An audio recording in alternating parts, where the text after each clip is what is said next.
البتہ حالات یہ بن رہے ہیں. پہلے امام مہدی آئیں گے, باقاعدہ جنگ ہوگی.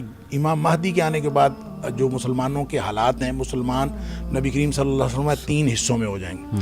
3 حصوں میں سے ایک حصہ تو وہ ہوگا یعنی 1/3 جنہوں نے امام مہدی کو ماننا ہی نہیں ہے. جی ہاں. اور اس کی وجہ تو ظاہر ہے یہ ہے کہ وہ انہوں نے نہیں ماننا کیونکہ انہوں نے جہاد پر بیعت لینی ہے. اب جو حدیث سے یہ بھی پتہ چلتا ہے کہ امام مہدی بیعت ہونے سے پہلے یعنی جب ان کی بیعت کی جائے گی اس سے پہلے وہ عام آدمی ہوں گے, وہ کوئی بہت ایکسٹرا آرڈنری پرسنالٹی نہیں ہوں گے. جس وقت بیعت کر لی جائے گی تو وہ کہیں گے میں جہاد پر بیعت لوں گا پھر, اور مسلمان جہاد پر بیعت کر لیں گے.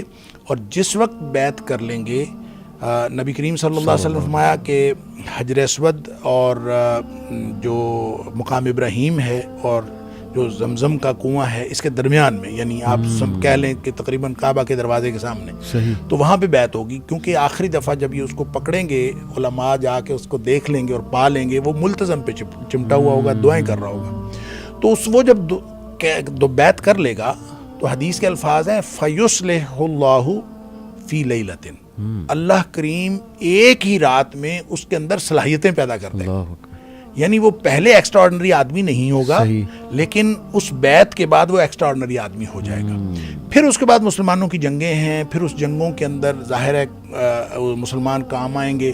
آپ نے فرمایا کہ جو لوگ امام مہدی کو نہیں مانیں گے, ظاہر ہے ہم لوگ اپنے نرم بستروں پہ سونے والے اور اپنی عیاشی کی زندگی گزارنے والے, ہم سے کوئی جہاد بھی بیعت لے تو 1000 دفعہ خیال آتا ہے کہ یہ جھوٹا ہی ہوگا, اللہ تعالیٰ معاف فرمائے. تو اسی طرح کی کیفیت ہوگی.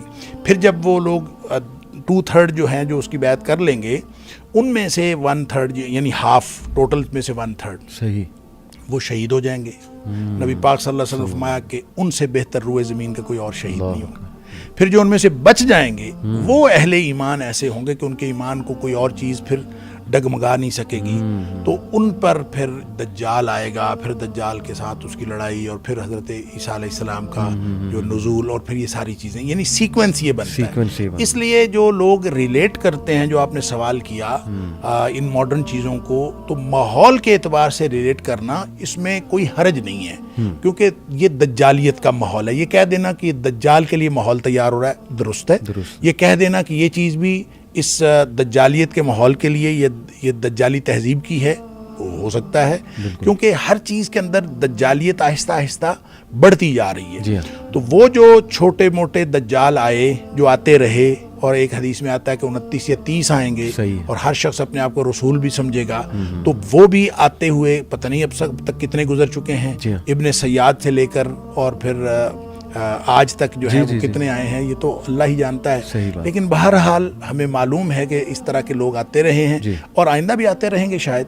اور ان ماڈرن انڈیکیٹرز کو دجالی تہذیب کے ساتھ جوڑنے میں کوئی حرج نہیں, لیکن بطور دجال ان کو دجال نہیں کہنا چاہیے. یہ دجال کے معاون, یعنی یہ معاون ہیں, لیکن اصل دجال تو ایک شخص ہی ہوگا.